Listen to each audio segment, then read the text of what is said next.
शहर सो जाता था, लेकिन आरव की आंखों में नींद नहीं होती थी। दिन भर छोटी सी दुकान पर काम करने के बाद जब सब थक कर बिस्तर पर चले जाते थे, तब आरव अपनी पुरानी मेज पर बैठ जाता। एक टेबल लैंप और कुछ किताबें और ढेर सारे सपने, बस यही उसकी दुनिया थी। थकी हुई आंखें, दर्द करते हाथ, लेकिन मन में एक जिद, कुछ बनकर दिखाना है। लोग कहते थे कि इतनी मेहनत से क्या मिलेगा, गरीबी का बेटा गरीब ही रहेगा। आरव सुनता था और चुपचाप मुस्कुरा कर देता था।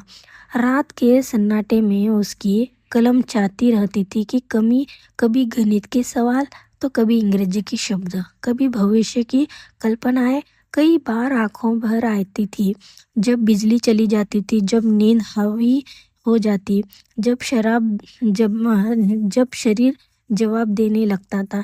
एक रात थकान से उसे तोड़ दिया। किताब बंद कर उसने खुद से पूछा कि क्या सच में ये सब काम आएगा।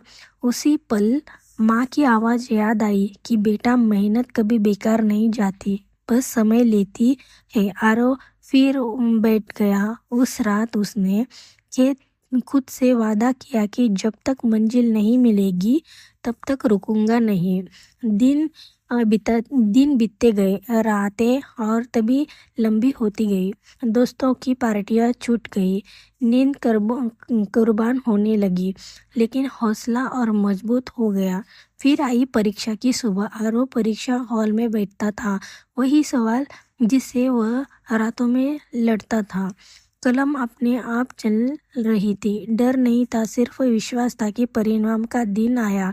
सुबह सुबह जब लिफ्ट गई, आरव का नाम उसके ऊपर था कि वो सुबह उसकी जिंदगी की सबसे उजली सुबह थी। माँ की आंखों में खुशी और आंसू थे। पिता की चुप्पी अब गर्व में बदल चुकी थी। वही लोग जो कभी ताने देते थे, अब विदाई दे रहे थे।